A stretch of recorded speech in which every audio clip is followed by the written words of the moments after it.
Hello, everyone. It is my pleasure to welcome you to our second panel of the day, Forest Spaces. We are in for a very exciting discussion with our guest today, whom I will have the pleasure of introducing momentarily. But for now, my name is Dagny Elise Carlson, and I am a dual degree master's candidate in architecture and landscape architecture at the University of Pennsylvania Stuart Weitzman School of Design, and my research focuses primarily on indigenous design methodologies. I must say, personally, it is truly a gift to be engaging in conversation with colleagues from across the Americas to discuss our shared futures. So this is fantastic. Before I introduce our speakers, please allow me to discuss for a little bit the panel topic, forest spaces. Concepts of space arise from the complex intersections of ecology and cultural practices in Amazonia. These ideas of space interact with the concept of void, as a spatial, resource, and demographic vacuum arising from various different phenomena in this region. Much of the rural population in Amazonia relies on fire to clear land for agriculture, a technique known locally as corvara, or slash and burn in English. Within this context, space is both emptied and redefined. It represents a delicate balance between clearing land for habitation and fostering new forms of life within it. Through destruction and rebirth, void becomes a contested terrain, where different practices, whether for cattle ranching or indigenous farming, impose distinct meanings and transformations on the land. It is incredibly important to note that in indigenous farming, space is cleared not only for cultivation, but as an integral part of maintaining a profound relationship with the environment, standing in stark contrast to the extractive, profit-driven practices of capitalist agriculture. As Manuel Ecologia aptly notes, we are part of the biomass that thrives in this altered environment, a biomass that plants constantly remake from the energy of the sun. Although we perceive our bodies as discrete objects, breath continually connects us to all other living beings through a shared atmosphere, a space of mixture. And now to introduce our panelists. I'll be introducing them in the order that they will speak. First, we have Catherine Seavitt, who is the chair of the Department of Landscape Architecture at the Stuart Weitzman School of Design, where she is the Martin and Margy Meyerson Professor of Urbanism. Isabella de Bonis is an Amazonian PhD candidate in the History and Foundations of Architecture and Urbanism program at the Faculty of Architecture and Urbanism at the University of Sao Paulo, and a member of the Núcleo Arquitectura Moderna da Amazônia. Fernando Luiz Lara is a professor of architectural history and theory at the Weitzman School of Design, University of Pennsylvania. Lara works on theorizing spaces of the Americas with an emphasis on the dissemination of architecture and planning ideas beyond the traditional disciplinary boundaries. In his several publications, Professor Lara has discussed the modern and contemporary architecture of our continent, alongside its meaning, context, and social economic insertion. Glenn H. Shepard Jr. is a visiting professor in the Department of Anthropology at Princeton University. As an ethnobotanist, medical anthropologist, and filmmaker, he has carried out fieldwork for over 30 years among diverse indigenous peoples around the world, particularly in Amazonia. Now I'd like to allow our speakers to kick off the discussion with our first speaker, Catherine Seavitt. Thank you. Thanks, Dagny. And welcome again, everyone. This has been a great morning so far. I'm so delighted to have these conversations, which are so timely and important. During the Brazilian presidency of Jair Bolsonaro in 2019, an unprecedented number of fires burned in the vast Amazon rainforest for months. Who owns the Amazon?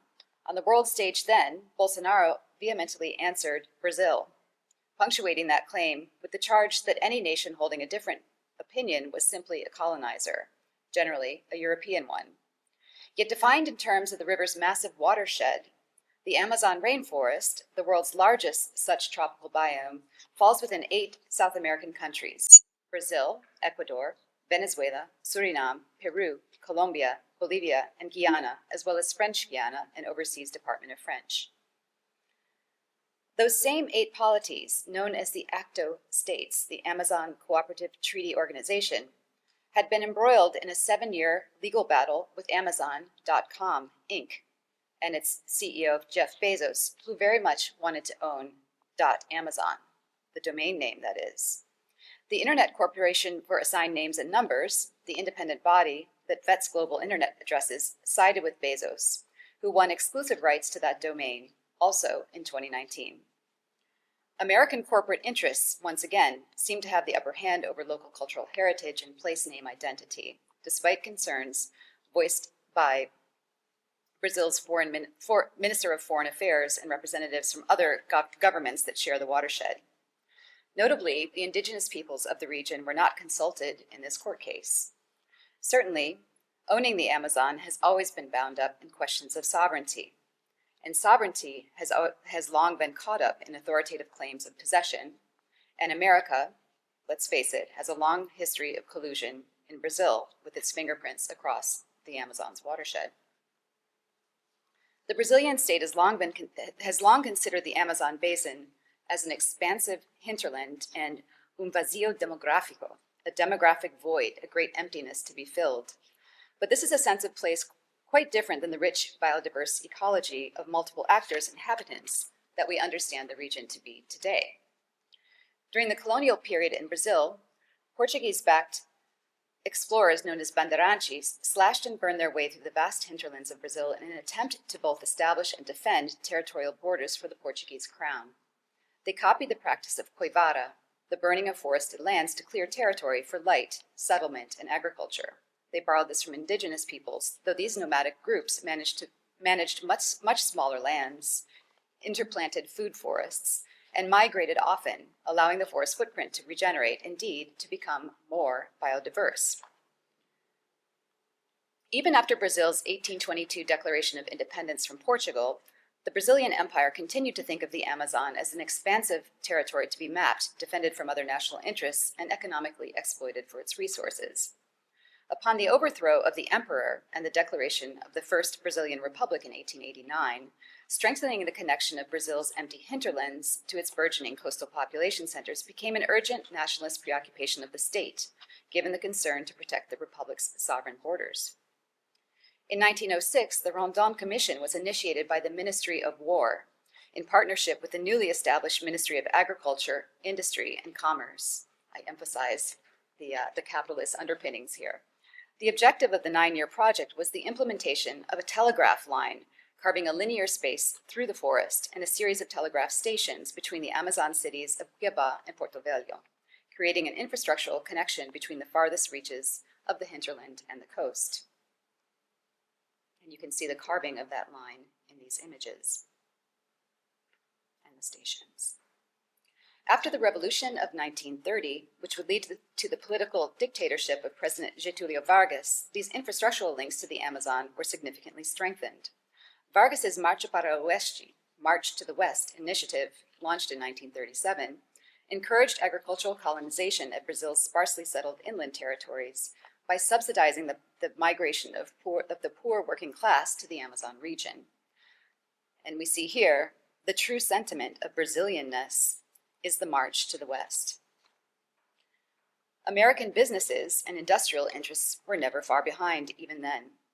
The American industrialist Henry Ford was swift to establish a rubber tree plantation at the company town of Forlandia in the eastern Amazon state of Pará in the 1920s, seeking to harvest natural rubber, latex for the Ford Motor Company. Later, in the context of World War II, Vargas agreed to supply the Allies with wild rubber latex from the Amazon to support wartime mobilization. American finances were directed toward the relocation of thousands of Brazilian migrant workers for the labor-intensive task of tapping naturally occurring rubber trees in the western Amazon state of Acre, an echo of a similar rubber boom in the late 19th century. As the synthetic rubber industry developed in the United States in the 1940s, American investment in the Amazon basin would shift toward hardwood logging and mineral extraction, and the deforestation required by both practices would cause significant environmental impacts. During the military dictatorship in Brazil, which began with a coup and the collusion of the United States government in 1964, and continued for 21 fraught years, the empty Amazon again loomed large. In true military style, President Humberto de Alencar Castelo Branco launched Operação Amazônia, Operation Amazon, in 1966, an effort to strengthen the economy of the Amazon region, as well as support the migration of poor landless peasants from Brazil's arid northeast to the basin. Castelo Branco's policy slogan, entregar para não entregar, integrate or surrender, exhorted a clearly nationalist position toward the territory. The Amazon region must be integrated socially, culturally, and economically through development, or Brazil would risk abdicating its territory to other national interests. Yet in the 1970s, under the presidents Emilio Medici and Ernesto Geisel, the regime would change course with a developmentalist mission that shifted significantly toward international interests and funding sources for accessing and occupying the Amazon. The Rodovia Transamazônica, the Trans-Amazonian Highway project, initiated in 1970 with international funding from the World Bank and the Inter-American Development Bank, would provide infrastructural access and incentivize deforestation. State-owned and international corporations were encouraged to initiate new agricultural and grazing projects, including the Jari project in the eastern Amazon state of Amapá, a massive paper pulp tree plantation masterminded by the American entrepreneur and billionaire Daniel K. Ludwig.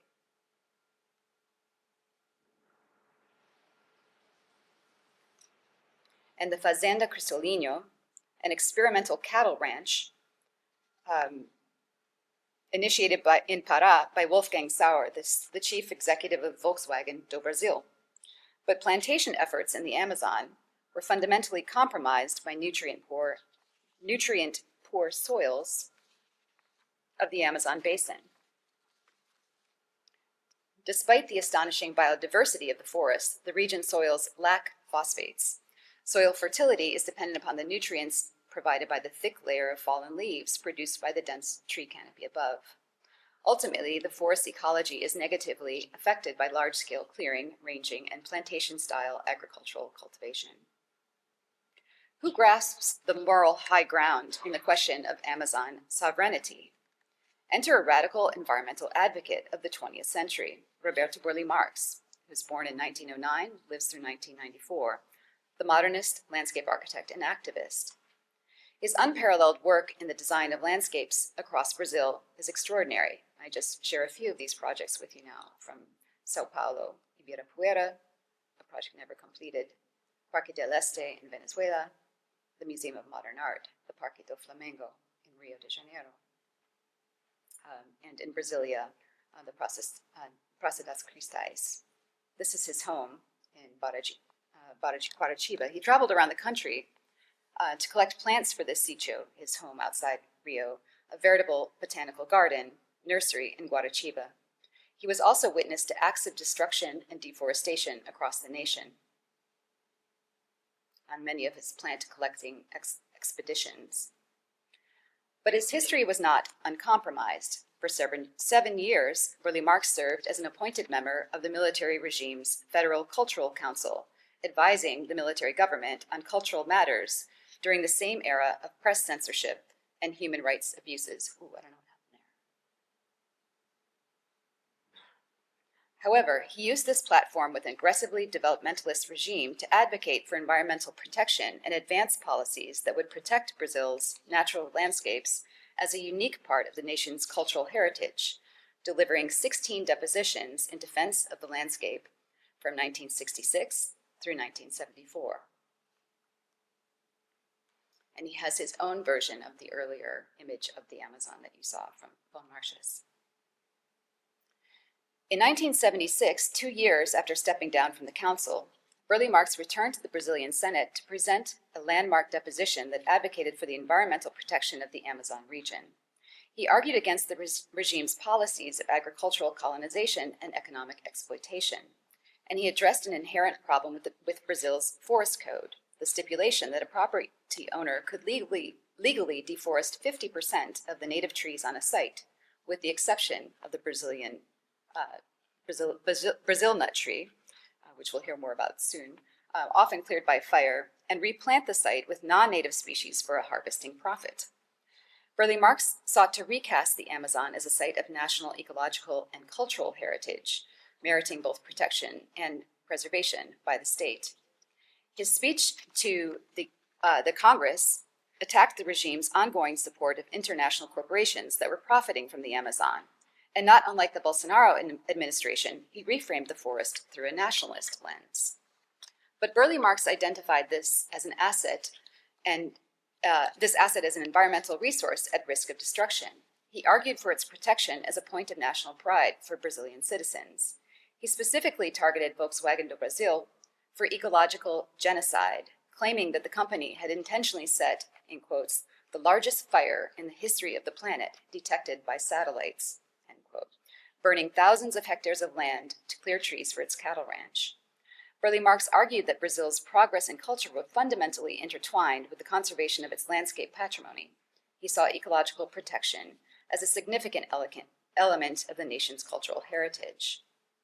In 1983, 7 years after his Senate testimony, Burle Marx traveled to the Amazon on a botanical expedition to collect plant material, both live and also pressed, for his Sítio nursery collection in Rio. He was 75 years old. The journey covered a distance of approximately 11,000 kilometers, and the group collected, and you can see some comparisons, a decade earlier, the road cuts are quite similar at the time of Burle Marx's travels in 1983. The journey would have been essentially impossible without the roads cut by the military regime the previous decade. In his report of the expedition, he would write, "The road construction techniques are extremely aggressive and brutal. Plant life is viewed as an undesirable obstacle which must be eliminated entirely." He goes on to state, "Rarely does the natural forest still reach up to the edges of the road. Normally, the vegetation is at a distance of several kilometers. The vision of these highways cutting through the Amazon is depressing.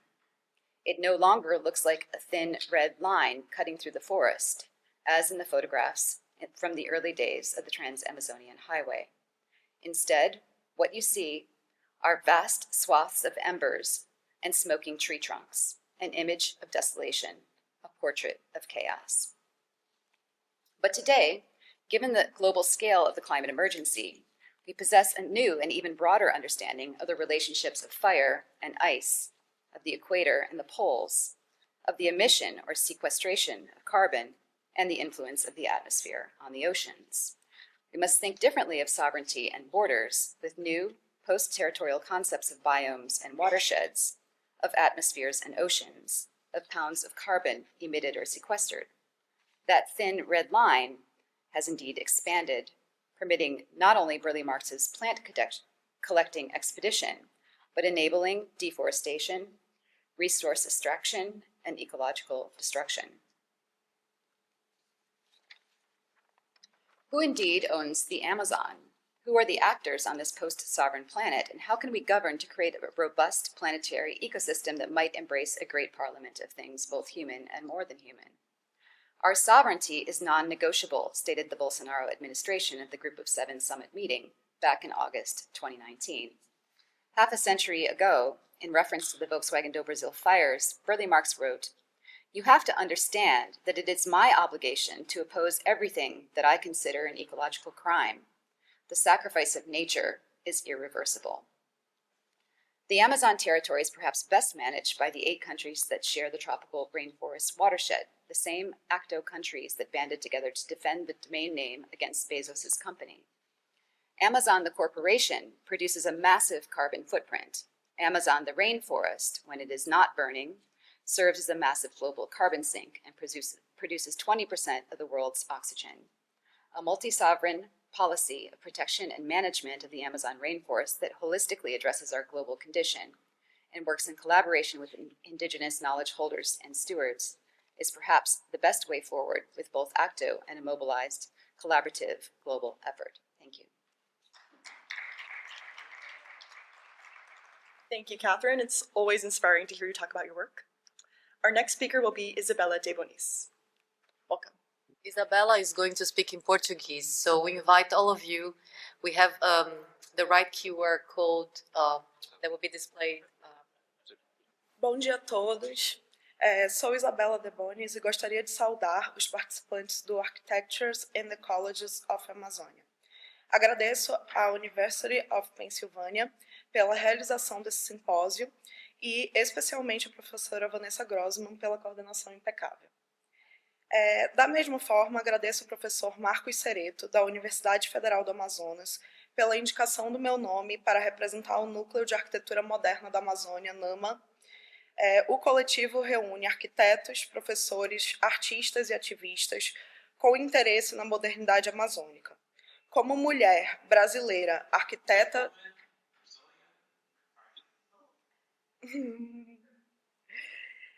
e amazônica, é uma grande satisfação estar aqui para apresentar um panorama dos trabalhos desenvolvidos pelo NAMA em prol da Amazônia.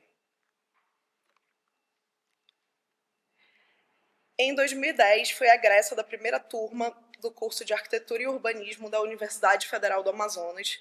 Nos primeiros anos, quando o curso ainda estava em formação, era difícil elaborar pesquisas acadêmicas e o acesso à documentação de arquitetura era bastante limitado.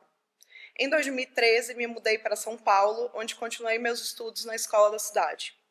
Durante a minha formação em São Paulo, iniciei uma pesquisa sobre arquitetura residencial de Severiano Porto, o arquiteto mais renomado da Amazônia, e tive acesso ao seu acervo no Núcleo de Pesquisa e Documentação da Faculdade de Arquitetura e Urbanismo da Universidade Federal do Rio de Janeiro.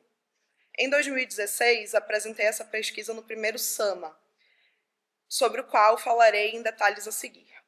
Com a consolidação do NAMA e a minha entrada no grupo, participei de diversos eventos e seminários, como Sob e Sobre Águas, o workshop UFAM MIT e o workshop WISH com a Universidade da Suíça Italiana. O NAMA iniciou suas atividades com a missão de documentar a arquitetura moderna brasileira na Amazônia, não como uma bandeira regionalista, mas destacando a contribuição de uma modernidade latente na produção contemporânea. O foco de atuação é a Amazônia Legal, uma região política criada na década de 50 para implementar políticas públicas em estados brasileiros com maior fragilidade econômica e social. A Amazônia Legal abrange 9 estados, com cerca de 28 milhões de habitantes e ocupa 60% do território brasileiro. Atualmente, o NAMA adota uma abordagem mais ampla da modernidade, buscando conectar-se com a herança cultural dos povos originários. A criação de cursos de arquitetura na Amazônia foi tardia, começando em 1964, em Belém do Pará. Nos anos 90, surgem novos cursos em outras capitais amazônicas, e somente nos anos 2000 é que passam a ser incentivados nas universidades públicas. Em comparação com outras regiões do Brasil, a Amazônia tem poucos pesquisadores e enfrenta dificuldades para consolidar grupos de pesquisa, resultando em uma produção científica menor nessa região da Amazônia Legal.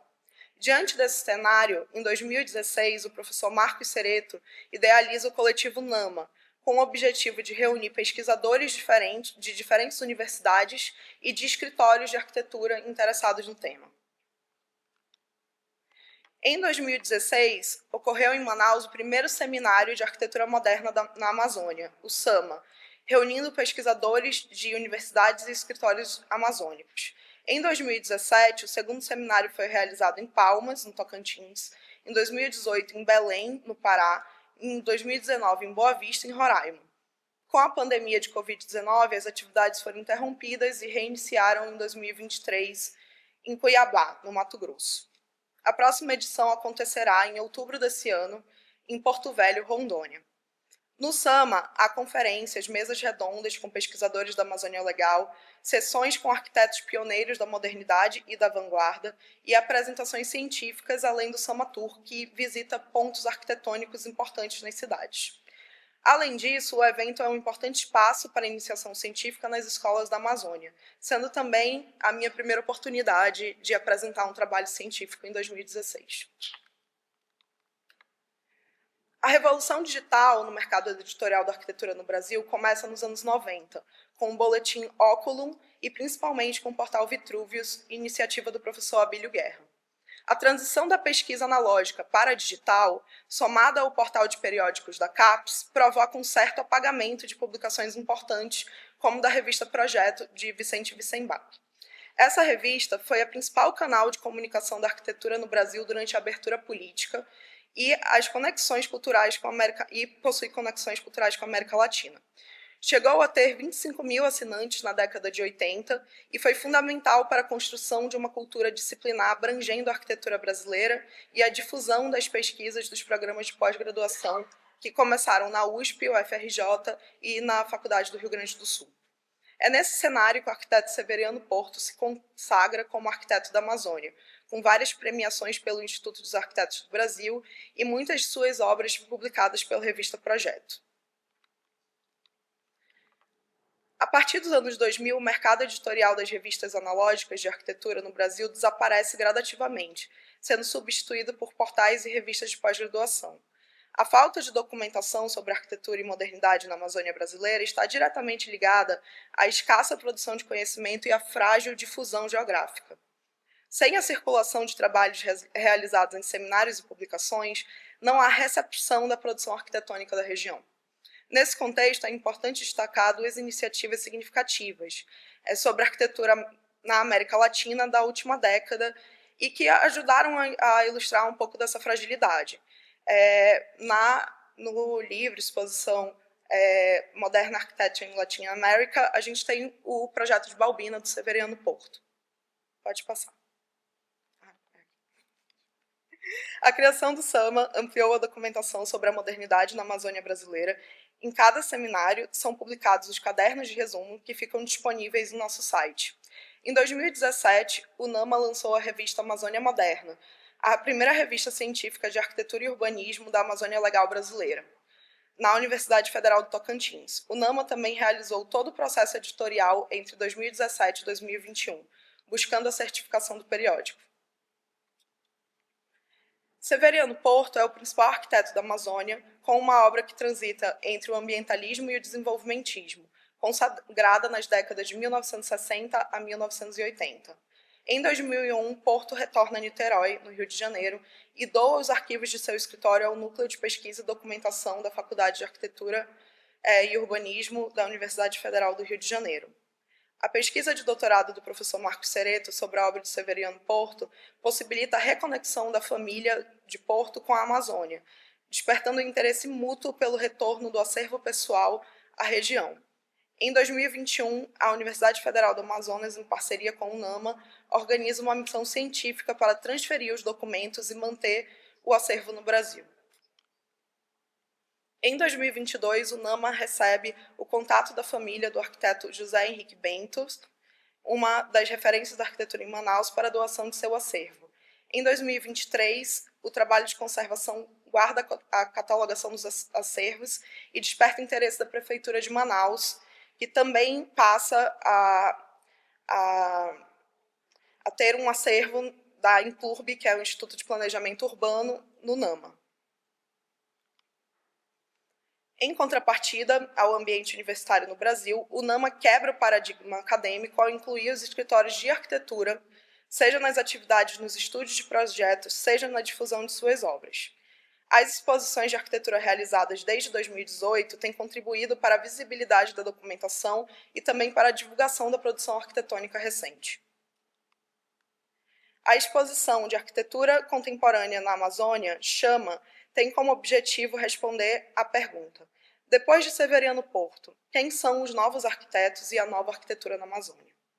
A exposição abrange o período de 1987 a 2017, com 30 anos da produção na Amazônia Legal, e circulou diversas cidades brasileiras.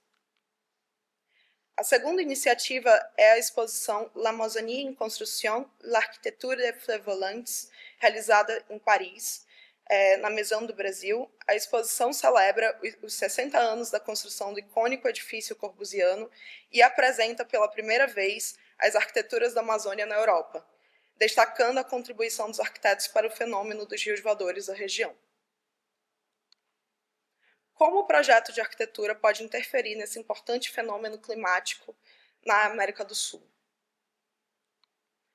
Em 2021, na Seul Biennale of Architecture and Urbanism, apresentamos a exposição Resilient Amazonia Architecture, que destaca arquiteturas realizadas em Manaus, que combinam recursos florestais e industriais na construção de uma modernidade para a Amazônia urbana.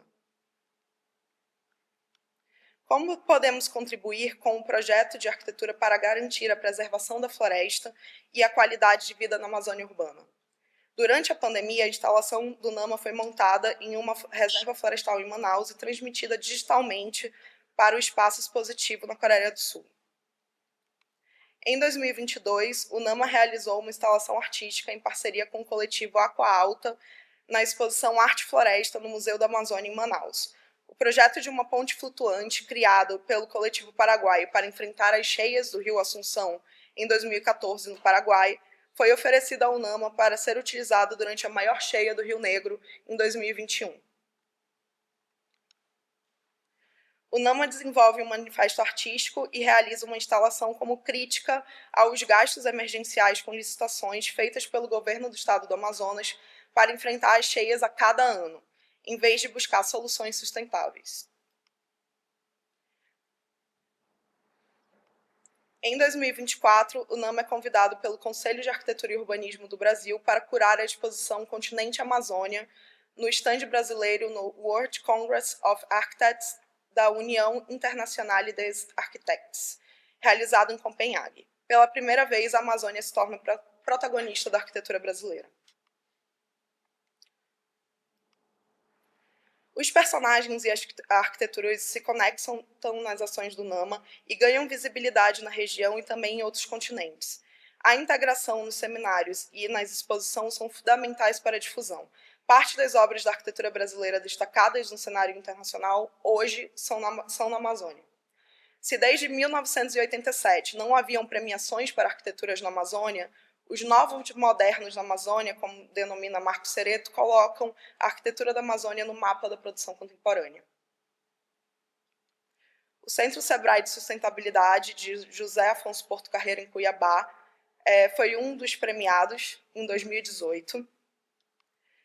As moradias infantis de Rosenbaum e Aleph Zero, no Araguaia, no Tocantins, também recebeu várias premiações em 2017 e 2018. A Casa Campinarana de Lohan Trust também recebeu diversas premiações depois de participar das exposições do Chama. Assim como também o Casarão de Inovação Cassina, também obra do Lohan Trust, que foi exposto no Resilient Amazônia Architecture. O arquiteto Roberto Moita e Eliane Lima também receberam premiações na residência JK, depois de ter sido expostos na Chama. Em 2022, o NAMA recebe a premiação de Cultura Arquitetônica do Instituto de Arquitetos do Brasil, na edição do centenário, pelo trabalho desenvolvido na difusão. A conexão entre modernidade e povos originários é uma questão de justiça social para o NAMA. Trata-se da necessidade de integrar essas heranças culturais à produção de arquiteturas contemporâneas que contribuam para a preservação das florestas, da fauna e da flora, do ar respirável, da água limpa e do solo fértil. Nesse contexto, o NAMA tem apoiado o colegiado indígena da Universidade Federal do Amazonas no processo de viabilizar a construção de um espaço indígena dentro da universidade. Além disso, a gente tem a nossa integrante, Wanda Witoto, que será palestrante, e que também está trabalhando junto com o NAMA para construir uma Oca Witoto no Parque das Tribos, que é o primeiro bairro indígena que fica em Manaus. Atualmente, eu contribuo com o NAMA por meio da minha investigação sobre habitação sobre as águas. Essa pesquisa começou em 2017 como parte do meu trabalho de conclusão de curso na Escola da Cidade, intitulado Da Cidade ao Igarapé, uma arquitetura de morar para Manaus. Projetar uma habitação que preserve a cultura amazônica ribeirinha e encontre um caminho dentro da arquitetura para uma tipologia habitacional ribeirinha e urbana, com densidade, saneamento, segurança e serviços, aspectos que a habitação vernacular não possui, por ter sido construída de maneira marginalizada no território urbano, é importante como pesquisa. Para realizar esse trabalho, desenvolvi uma pesquisa histórica sobre habitações de palafitas e flutuantes em Manaus. Esse campo de estudos tem se mostrado pouco explorado e, no meu mestrado na Universidade Federal, na Universidade de São Paulo, orientado pela Karina Leitão, fiz o trabalho chamado Habitação Popular na Área Central de Manaus, Territorialização e Desterritorialização de Palafitas e Flutuantes. No campo da prática projetual, a gente tem feito disciplinas de projeto na Universidade Federal do Amazonas e também seminários para discutir a questão da habitação sobre as águas. Atualmente, dou continuidade aos meus estudos no doutorado na Universidade de São Paulo, e nesse contexto venho pesquisando como o período de desenvolvimentismo na Amazônia e os grandes projetos como a Zona Franca de Manaus impactaram a maneira vernacular de construir habitações em palafitas e flutuantes, a partir de 1970. Também busco, através de uma abordagem que revisita a história desses extintos bairros de palafitas e flutuantes de Manaus, identificar um caminho tópico que nos ajude a repensar a arquitetura, o urbanismo e os territórios amazônicos, especialmente diante dos grandes desafios climáticos que enfrentamos e enfrentaremos. Nesse processo, tanto a experiência histórica e vernacular, que foi capaz de construir uma verdadeira cidade flutuante sobre as águas do Rio Negro, quanto a perspectiva de desenvolver uma arquitetura ribeirinha urbana, se fundem com o objetivo de, a partir de uma outra arquitetura, construir, enfim, cidades genuinamente amazônicas. A atuação do NAMA não é regionalista nem bairrista, ao contrário, defende a circulação de ideias e arquiteturas em eventos como este, com o posicionamento da Amazônia no mundo globalizado. Se na década de 1980 a busca pela identidade latino-americana determinava a construção acadêmica da crítica, acreditamos na qualidade do projeto e no internacionalismo crítico de Jean-Louis Cohen, assim como no futuro ancestral de Ailton Krenak. A Amazônia é um objeto de cobiça e ocupar o nosso lugar de fala é nossa responsabilidade. Obrigada. Thank you so much to Isabella. It's been so inspiring to hear about your work. I was so excited to hear. To welcome our next speaker, Fernando Luiz Lara. Wonderful to be here today. I want to give my warmest thank you for Vanessa for organizing all of this, for Catherine for supporting all of this. I teach architectural history and theory here at Penn. And as a professor of architectural history, it bothers me a lot how little we know about the spaces of the Americas before the European occupation. But we know enough to know that all those areas have never been empty. They have been occupied for millennia before our European ancestors arrived. As a professor of architectural theory, it bothers me that we use borrowed concepts. Our knowledge base uses European concepts in order to try to understand spaces of the Americas. So my work and what I'm going to read here today deals with that contradiction and those things that bother me so much. The Amazon is a perfect example of this dilemma. To study the built environment of the Americas is to deal with this contradiction. Our disciplines of architecture, urban design, landscape, and planning share the fundamental belief that spaces matter, that we are formed by our spaces as much as we form our spaces, we design our spaces.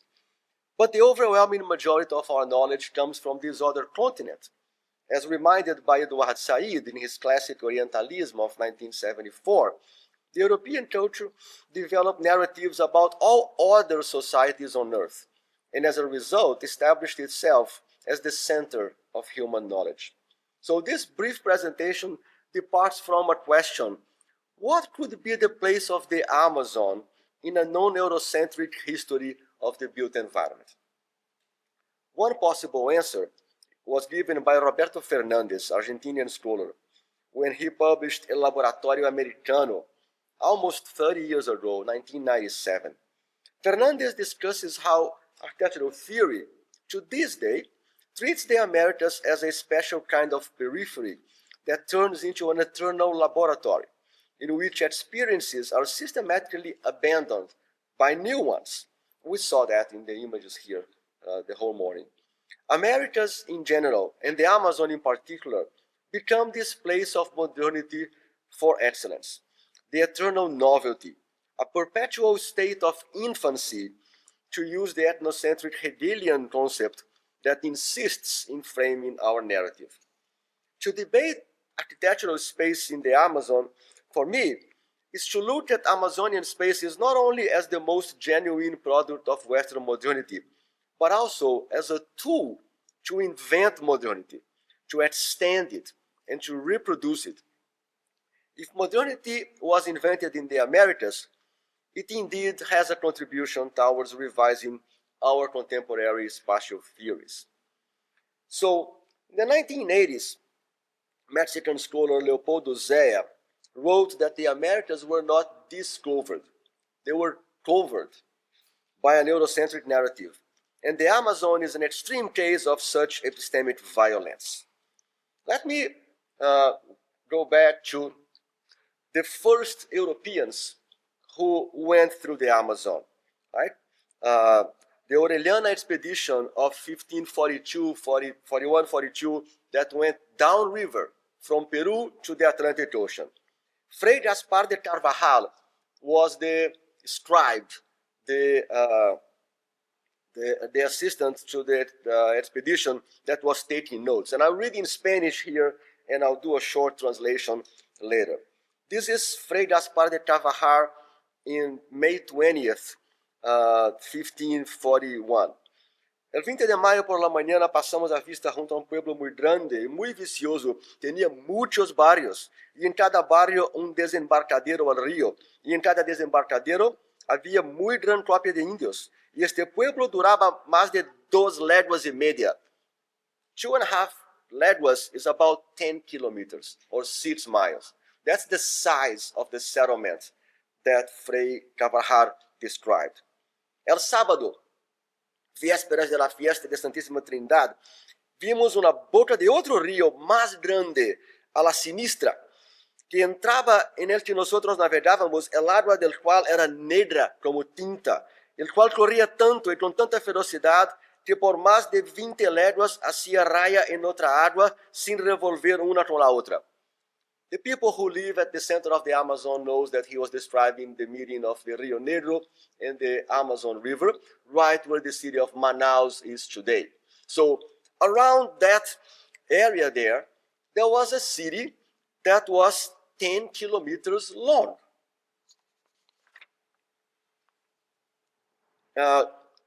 The conquistadores, such as Gaspar de Carvajal, wrote about sorry, let me go back here. I skipped something. This what Gaspar de Carvajal described is right where the city of Manaus is today, and they accounted for, they reported sophisticated cities that were later buried under the convenient idea that the Americas in general and the Amazon in particular were empty, ready to be cultured and cultivated. Gaspar de Carvajal wrote about complex and wealthy cities much beyond the well-researched Cusco and Tenochtitlan, himself and other Spanish conquistadores. Cities in the heart of the Amazon, cities in the Mississippi Valley, cities in the island of Santa Catarina in southern Brazil.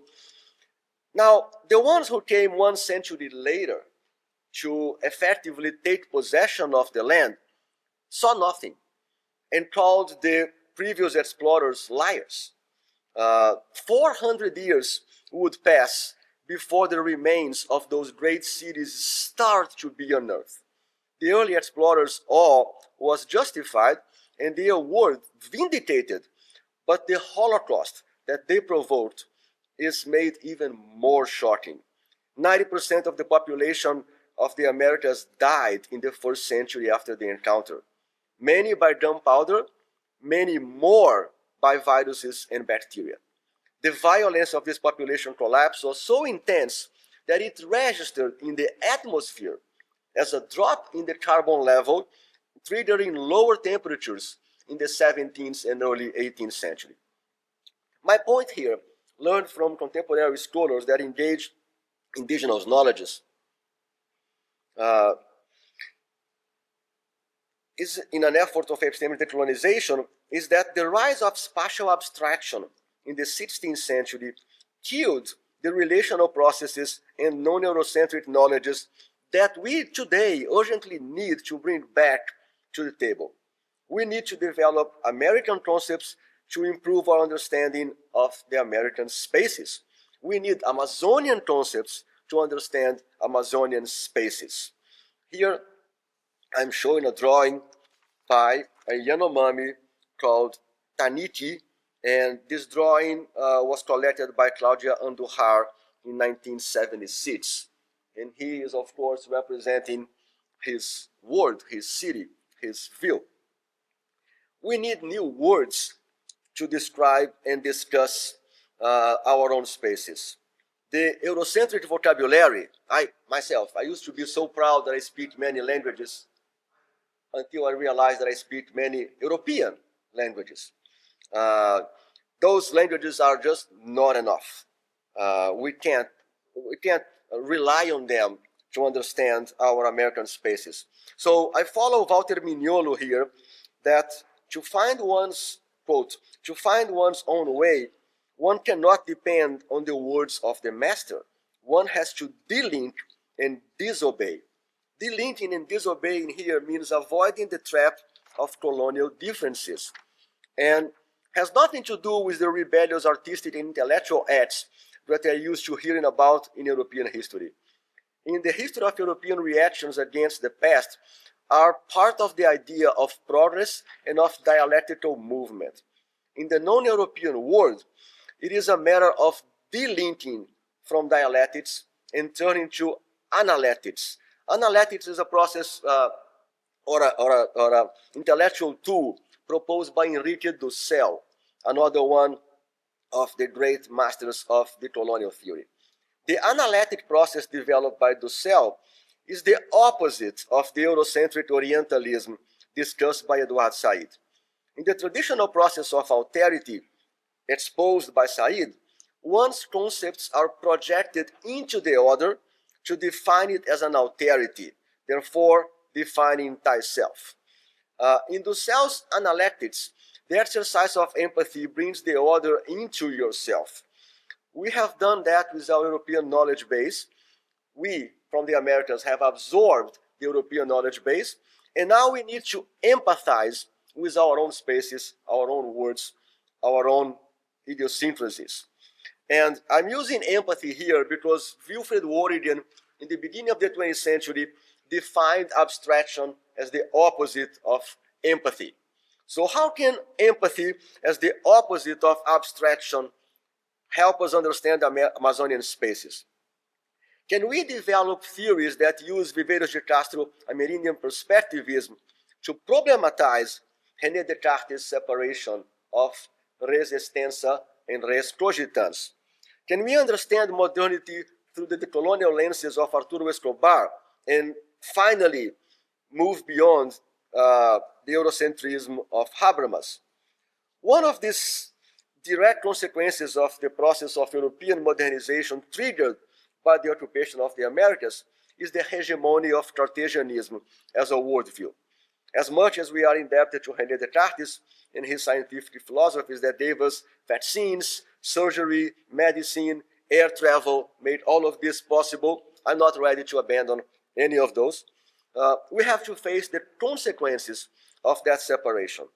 In the Cartesian world, human beings are fully separate from nature. Only we think, only we are fully conscious. And contemporary science has disproven that for a while now. We are not the only ones thinking. We are not the only ones that have consciousness, as Emmanuel reminded me yesterday when we had a brief interview conversation with him. Global warming and water depletion are direct outcomes of our Cartesian society. Even more important for our spatial theory is the prevalence of Cartesian coordinates as the basis for architecture. We use Cartesian coordinates and prospective geometry and descriptive geometry as a tool to design and to manipulate the world out there. So I will skip my short paragraph here about Viveiros de Castro because I am running out of time. Time is shorter than I thought.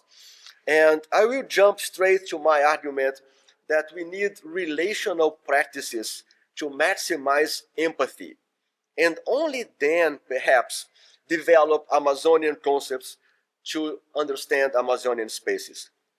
Digging, scanning, and listening are my obvious starting points. The Amazonian history was buried, physically and epistemologically, under layers of Eurocentric knowledge. Digging literally revealed us the Terra Preta, the fact that indigenous populations have occupied and modified those spaces for thousands of years. Scanning with LIDAR, this amazing technology that goes through the tree canopy and scans the earth, allow us to find the remains of complete cities built all over the Amazon. Indeed, the most important action to unlearn the Eurocentric ideas towards maybe in the future developing Amazonian concepts is to listen to the population who live there. And here I highlight that we have to listen to all groups. The groups who have been there for thousands of years, the groups who work in the forest for a few hundred years, and as Priscila Brazil will show us in her documentary this afternoon, the groups that live there now. Amazonia today is 70% urban.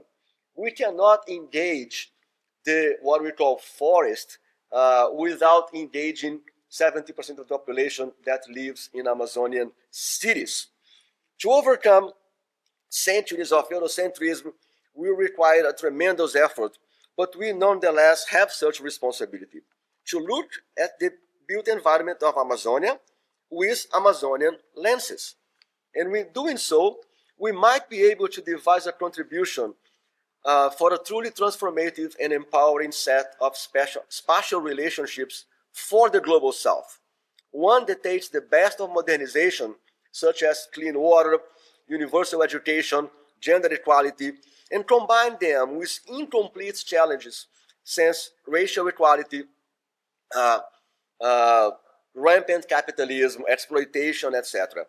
But before that, as Shati Chattopadhyay proposed in Unlearning the City, and Ariella Zolai argued in Potential History, two recent books that had a huge impact on me, there are plenty that we need to unlearn. And I finish here with this suggestion that we start unlearning many things. Thank you.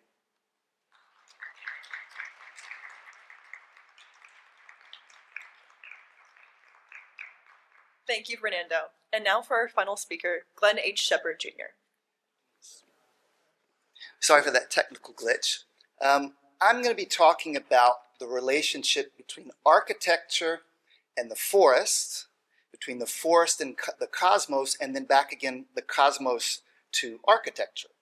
So maybe the most famous example of indigenous architecture in the Amazon is the Llano of the Yanomami people of the Brazil-Venezuela border region. And the Llano, also called Shabono, creates this circular collective enclosure that there's a central space, social space, in which all kinds of activities go on, basket weaving, shamans using hallucinogenic stuff, and so on. But it doesn't exclude, you can see it's completely surrounded by the forest. And this sort of goes back to what Professor Ballet was saying earlier about how the Yanomami concept of ecology, this is from David Kopenawa's book, the concept of ecology, human beings are ecology. Human beings aren't excluded from that ecology. Now there was a wonderful ethnobotanical study done in the early 1990s by William Milliken and anthropologist Bruce Albert, and they were present during the construction of one of these llanos from scratch. And they documented the entire process, the architectural, the genius of putting it together. And there were 52 different plant species used in this single structure. And so not only does the society reflect the cosmos, the house itself is a forest. It's a forest that's been transformed. Now, the indigenous group that I've worked with the most, I made one expedition to the Yanomami, which was amazing. But I've worked with the Machigenga people of southern Peru, and their word for house is pancotzi. Remember that, because I'll come back to that in a minute. And so the traditional Machigenga longhouse was a circular enclosure, closed, not open, like the Yanomami Llano. And it wasn't an entire social group. It was a matrilocal group. So it would be a husband, wife, their daughters, and the sons-in-law living in, 5 or 6 couples living in this enclosed space with fires all around. Now, as the Machigenga acquired more axes and they were also influenced by missionaries. They sort of took that model of the longhouse and they exploded it out into these matrilocal settlements where you have individual family houses that are organized according to that pattern, daughters, sons-in-law, but there's individual family houses, but they maintain the distinction. There's like a residential house that's raised up on the new model where in the old houses they would sleep on the floor, and now they sleep up raised. But the kitchen, the Machiginga family kitchen, maintains the structure of the traditional longhouse on the floor and a fire. The underside of these raised houses, the sleeping houses, become these social spaces where people get away from the sun, get away from the rain, weave, visit, and so on. Now, there's a number of species that the Machinga use to build their houses, and there's sort of an order of the ones that are better and most durable. There's some that don't last long. Their favorite one is called Kapashi, and it comes from the higher regions where they're originally from. But as they come down the river to get closer to these missionary settlements, they're using another species, Genoma diversa, which is good but not quite as good. But they say if you don't know your plants and you get the wrong genoma, Pitiroshi means locust plant, because if you use this plant, it gets eaten by locusts very quickly. This one I just couldn't resist. You know, someone was building a house and there was a little spider monkey pet on the freshly woven geonoma thatch. And these houses are incredible works of architecture because, you know, there's all this engineering. There's no nails, there's no bolts, there's no hammers. It's all done with different species of wood of different strengths to support lateral weight or vertical weight. And, you know, tying with these different kinds of vines. They're these just incredible works of architecture and engineering in and of themselves. And you could just, you know, I wish I could do the same study that that Millikan did, just to document. I need to go do that sometime, just document all the plants that have been used. Now, in the same way that the Machiginga build their houses and create their gardens and create a social space for themselves, the spirit beings who control important things in the world, like access to game animals, access to new domesticated plants, they also have their own houses and gardens. Now, the Machiginga recognize there's an ecological, a symbiotic relationship between a certain group of ants, Myrmellachista ant species, and a certain kind of tree called Cordia nodosa. And that relationship between the ant, and they reckon the name that the Machiginga to this plant is Matiagiroki, the shrub of the ant, Matianiro. But they recognize the ecological basis of this relationship, but they say that these ants, they clear out the forest. The trees give them living space and nest space, and the ants clear out the forest. And they have there's these little clearings that form in the forest around these trees. And the Machiginga says, when you take ayahuasca and these other psychoactive plants, you can see the true nature of these spaces. And there are huge villages full of houses and gardens where the Sangarite live, these invisible forest beings. And Sangarite means invisible, but also means clean and pure. And so when you take ayahuasca and other psychoactive plants, you go to this place and it becomes this huge village teeming with life, teeming with social life. And the shamans visit the Sangarite in their houses, and they get access to game animals, and they get new crop varieties of manioc and of medicinal sedge species. And they pointed out, they burn our gardens, they burn gardens just like we do. And so they pointed out onto the trees, look, see the burn marks on the tree? And I was there with a friend of mine, Tropical College Douglas Yu, and he was studying this ecological relationship, because I've never seen that, but he digs in. And turns out that these trees, not only are the nodes in the trees full of ants, but the trees themselves are full of ants who gall the plants. And we published a paper about this ecological discovery made with the help of an indigenous shaman. No time to go into it now, but it's on my blog, and there's a recent article on Topics in Cognitive Science about this. So the Baniwa people of the Upper Runaga, you can see the Machiginga are that white square way down in southern Peru. The Baniwa are an Arawakan, same language family, Arawakan plant, way up in northwestern Brazil. And their word for house is panti. Remember, pangotsi, machigenga, panti, baniwa. You can see these people are clearly related linguistically, culturally, although they're separated by huge distances. Now, the houses that the Baniwa live in currently, they're not their traditional long houses. They are mud and wattle houses with thatch that they've learned sort of blending in with sort of colonial architecture. And they use, their plant of choice is Mauritia carana, what they call tinha, known as carana in Portuguese. And they weave these incredibly resistant roofs out of carana palm. And there's a certain forest type, caranazal, where this tinha palm, this tinha rima, there's abundant quantities of this palm. And they go there and do these expeditions where they gather huge amounts of palm and come back to weave their houses. But now this isn't the traditional Baniwa longhouse. The Baniwa and other peoples of different languages of the same region, the Tucanoan peoples and the Baniwa peoples, they created in the past, they created these collective longhouses that are regionally called malokas. And these were documented by Theodor Koch-Grunberg, the German ethnographer, who visited the region, visited the Baniwa. And there was these gigantic, ceremonial houses with decorations and paintings, and these have been lost because of impacts by missionaries and so on. Now, Martin von Hildebrand is a Colombian anthropologist who worked with the Tanimuca peoples of Colombia in the same general region, related to the Tucanoan, not the Baniwa people, but these concepts are widespread even across language groups. And in Martin's dissertation, he talks about the Tanimuca Maloka as this cosmos built into the structure of the Maloka. The roof of the house is the vault of the sky.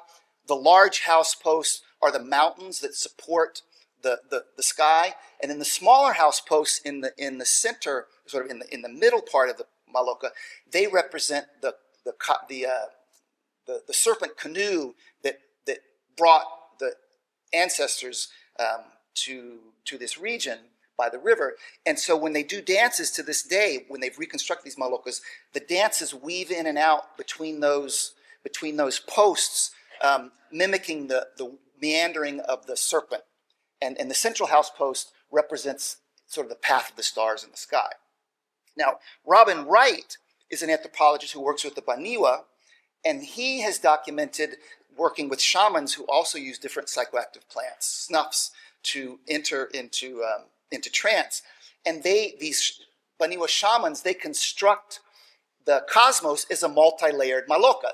As you become initiated with the psychoactive plants and the different rituals and songs, you go higher and higher up into these celestial spheres seen as sort of superimposed malokas until you reach the highest levels and emerge to the top, and you see the eternal sun. Now, a student of mine, Franco Moraes, he did in the great tradition of historical ecology by pioneers by our two guests here, Bill Ballet and Clark Erickson. He did a study of the ancestral forests. What he did is he went to the ancient village sites that had been inhabited and abandoned by the Baniwa hundreds of years ago, and he found archaeological, he found stone axes, he found ceramics, he found these Minquardia acariquata, this incredibly strong, resistant posts that they use for houses. And he said, aren't those just dead acariquata? No, those are house posts. They would dig down and they would see they'd been cut off. They had no roots, they'd been cut off. So these were actual archaeological sites, these old village sites. And he did botanical surveys around these village sites and compared those with botanical surveys in ancient sites where the Baniwa said, we don't remember anyone living here. Maybe someone lived in the past, but we've never had a village here. These were the villages of the grandfathers of our grandfathers. And what he documented was in the ancestral forest sites, there was a group of 16 edible trees with edible fruits and useful trees that Baniwas use. They're wild trees that they manage in some way today. They will clear. They're not domesticated, but they'll clear space around them. They'll transport them. The seeds fall out along paths and they grow. So there are 16 species of useful trees, mostly edible species, that the Baniwa manage to this day. And in his botanical surveys, in the ancestral forest sites, 57% of the biomass of the forests around these ancestral sites consisted of these 16 species of useful plants. In the uninhabited sites, what they call the immemorial forest, no one knows who lived there, only 7% of the trees consisted of these managed plants. And there was also more biomass in the ancestral sites and better distributed biomass, better distributed biodiversity. And how did this happen? They, sort of fertilizing the soil, the people throw out seeds and refuse and charcoal, and we could witness this going on today in the Baniwa village. So, they gather seeds, wapishuana, different seeds, they throw them out, they throw charcoal, these things start growing with archaeological artifacts, not ceramic pots, but metal pots and crocks, right? And these things then grow up into these forests that they call these uata de him, these forests that are completely created by human intervention. Yet when they mature and grow up, they look like a natural forest. A biologist would not be able to tell the difference between this and natural forest. And so I developed this concept using Viveros de Castro's concepts of multinaturalism. You can think of these as multinatural landscapes influenced by human activity, by the animals that live there, by the spirit beings that control these spaces. And they're landscapes that humans have modified to their benefit without excluding all the other species and ecological processes. And of course, what's happening, as people have mentioned, deforestation, climate change, we're disrupting these sort of complex biosemiotic socio-environmental networks to the disaster of the entire planet, not just the Amazon. And you go to the Machiginga people of the Camisea region, there's been a major gas pipeline built there. The gas companies go in, let's help these poor people living in these huts, and they build them these urban planning and these hot tin roofs that get super hot. And you sort of see this, not only is the landscape being destroyed, but those concepts, those architectural concepts are being destroyed from the inside. And so can we think of a future for the Amazon where we take advantage of traditional technologies, to bring clean water, solar panels, and yet maintain the good, the humidity control, the climate control of these houses and the social spaces. And so I'm working with an NGO called Rainforest Flow, developing sort of water systems that use natural processes and natural materials to purify water and create sort of a new living space that incorporates the good health of clean water and so on, but it doesn't destroy the not only the architecture but the cosmologies and the social structures that these architectural forms embody. Thank you. Thank you to all our speakers. I'd like to invite you all up to the seats up here to continue our conversation. Thank you all for sharing your work and your wisdom. It's great to have you here today. I'm going to kick off the discussion with an initial question, and then we'd like to open it up to the audience, so make sure you're cooking the questions in your brains right now. Drawing on the panel title and theme, I was wondering if we could open up a discussion about voids. We've been discussing voids. They can be good things, they can be natural things, they can be traditional things, they can also be bad things. I'm curious, we have a range of perspectives on this panel.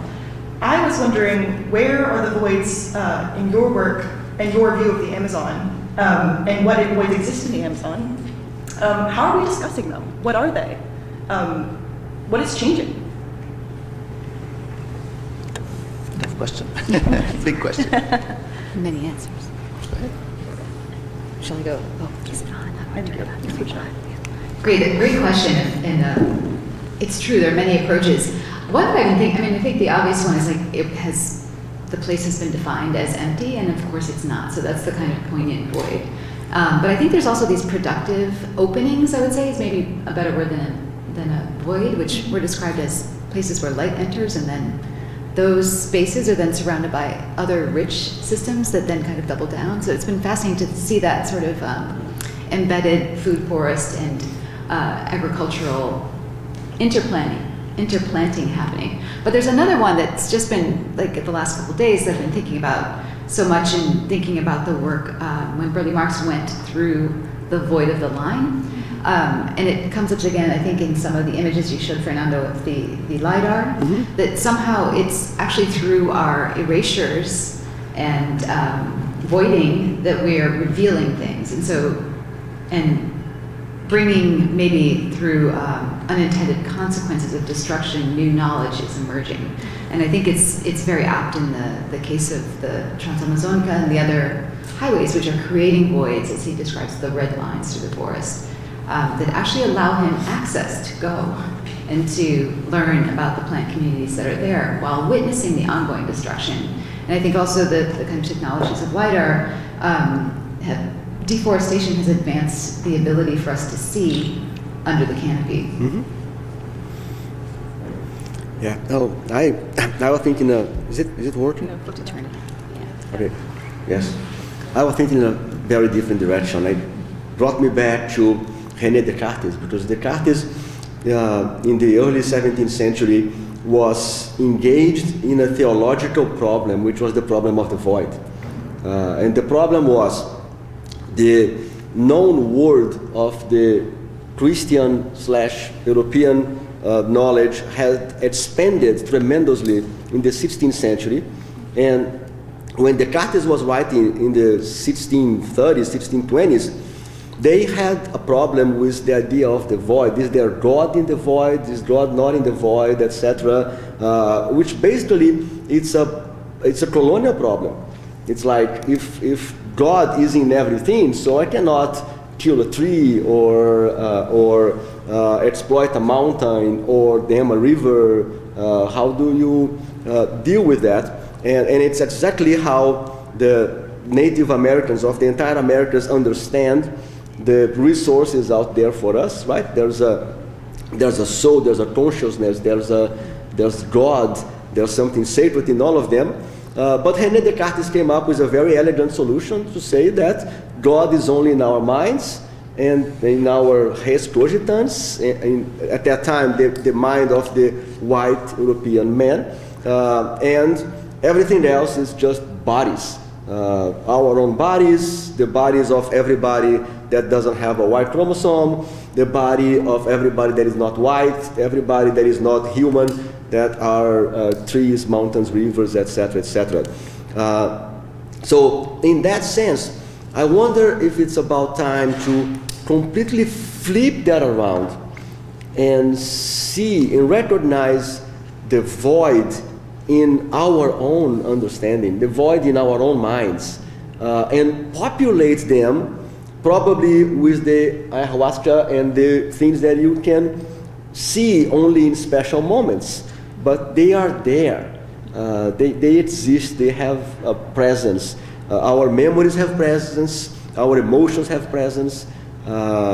We just call them voids because we can't monetize them or measure them. Stop. Yeah, I would think about, the case of the Baniwa ancestral forests, where it's not a void, it's a forest in space, but if a botanist were to go there and measure the trees and look at the diversity, this is natural, people haven't been here because the trees are a certain size and so on. And there is a social presence there through this ancestral management and plantings, sort of the things that you can see in the villages as these things grow up. You imagine what this is going to look like 200 years from now. And yet, so it is, there's a human action, there's human intervention, but it's a human intervention that doesn't exclude everything else. It's not like a monocrop of soybeans or palms. And so it's almost like it's not being actively farmed, so it's devoid of direct social intervention, but that legacy that it was left that way by humans, they left it there, and now the animals and plants can sort of keep those trees available for the bunny to go back and extract. Now, if you multiply this across the Amazon, some of my conservationist friends say, well, Terra Preta, these dark earths, it's only 0.5% of the Amazon. There's not very much of it, and they sort of think of that black earth as being the extent of the human impact. And what I say to them, no, the black earth is that's their house. That's like the house mound. But if you take an average Amazonian house, it's a very tiny area. The area that those people are using is, you know, hundreds of square kilometers. So multiply that 0.5% by the whatever hundreds of square kilometers around it, and that's actually the footprint that these people left. The footprint isn't that they have, but I mean, that's part of the footprint. But there's this other larger footprint that is invisible because it doesn't fit into our ideas of what cities are.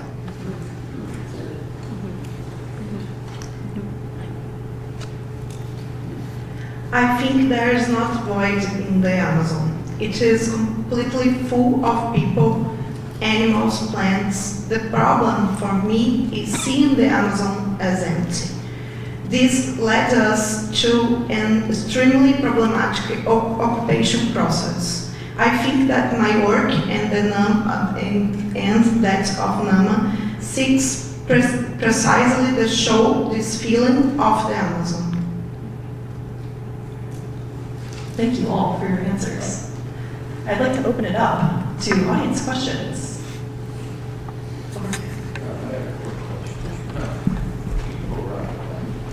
Had an awesome section, enjoyed all your papers.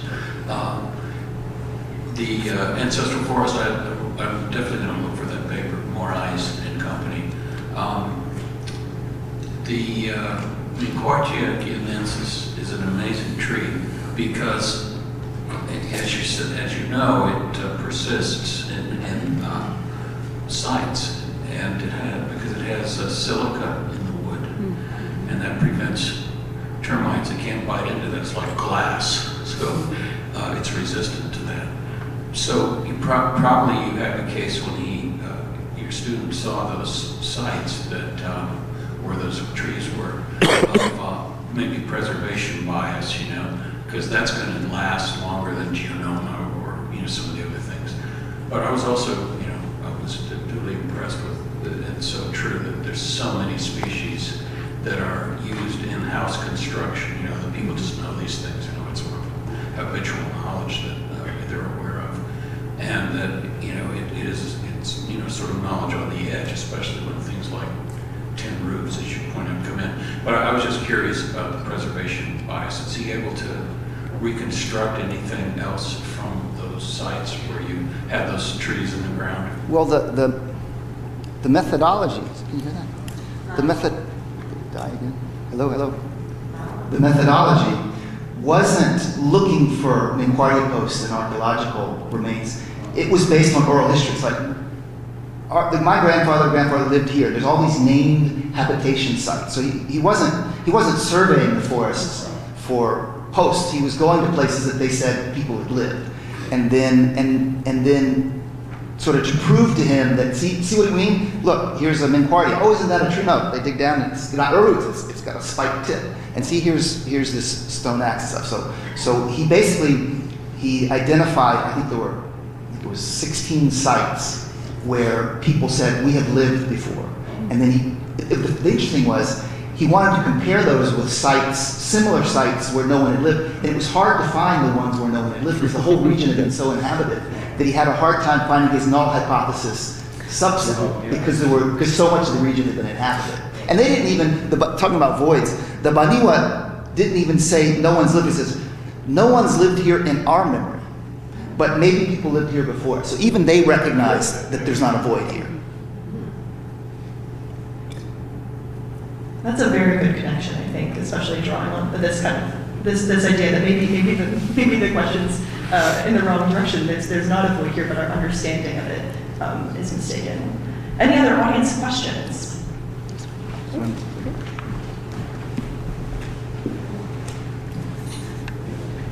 I'm aware that the problem of agriculture was not directly addressed in the set of presentations, but I just want to pose this polyculture or monoculture that are illuminating in the backgrounds of all the presentation. I think in the context of indigenous sort of intervention into the landscape, I think one way we're sort of celebrating almost as an example of how harmonious relationship between human settlements and the natural social ecosystems are coexisting. And in recent sort of effort to restore these ecologies, I think there are efforts to implement polyculture systems in these landscapes. And I'm curious, and I always feel a bit ambivalent about these polycultural efforts. On the one way, to me, it feels like it looks like another infrastructure for extracting resources that are continuing to extract resources through the labors of non-human species. And on the other hand, this is the kind of model that has been celebrated through sort of indigenous cultural lens. And I wonder how the speakers would consider or position themselves as a designer or scholars to this problem. Well, I mean, specifically, I'll let the architects speak, but specifically to the point of indigenous agriculture, the interesting thing, one of the interesting things about indigenous agriculture is, in the Amazon, is that it's not only about the cultivated species. I mean, the cultivated species, manioc, bananas, more recently, they're important and they're part of the footprint, but what sort of sets Amazonian agriculture apart is that there's entire areas of the forests that contain non-domesticated species, and yet, so the focus isn't only on domesticating species, but also on domesticating landscapes, but in domesticating them in the ways that don't destroy their ecological function. So, I mean, the Baniwa case is a clear one, and the work that I've done on Brazil wasn't time to present. It's clear that indigenous peoples thought they managed. It's not like they were just like living in nature and getting things that fell from the trees. They were actively manipulating. They were changing the composite, the densities of Brazil nuts and all these useful trees, but in a forest. So it's like the concept wasn't only domesticate crops and eat those, but it was like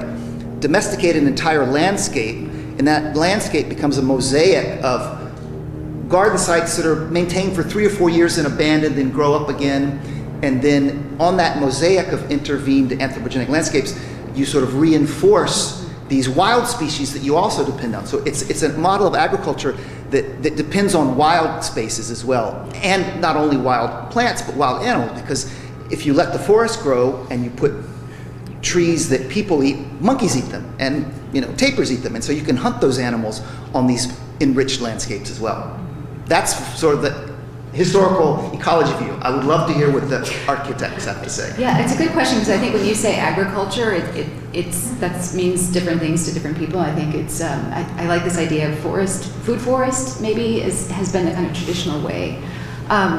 Yeah, it's fascinating. It's like making an edible landscape doesn't mean it's just for us. It's for every species that is in that community. And the spirits, which I loved that part as well.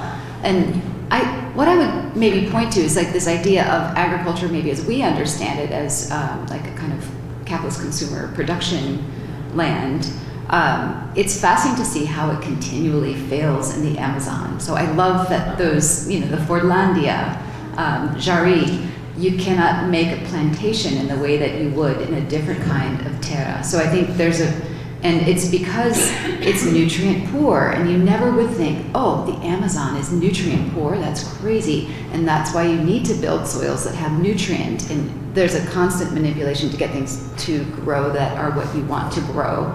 But if you try to put a bunch of rubber trees together, it doesn't work, because there are things that jump from canopy to canopy. There's a fungus that moves across the canopies, so they do well individually and separately in wild places, which was why the rubber extraction in the wild was so much more profitable than Henry Ford's failed attempt to create a plantation of rubber trees, which immediately failed. So I think the really fascinating thing for me today, and this is maybe on this note a little bit about like agriculture, which we consider this production of the soil, is the things that really stood out to me were so much less about like deforestation in the canopy, but rather like the black soil and then the flying rivers, that somehow we kind of just skipped it. We went below and above the canopy in really interesting ways, and how those things connect and move vertically, I think, are also as interesting as the sort of lateral spread that we see in the Amazonian region.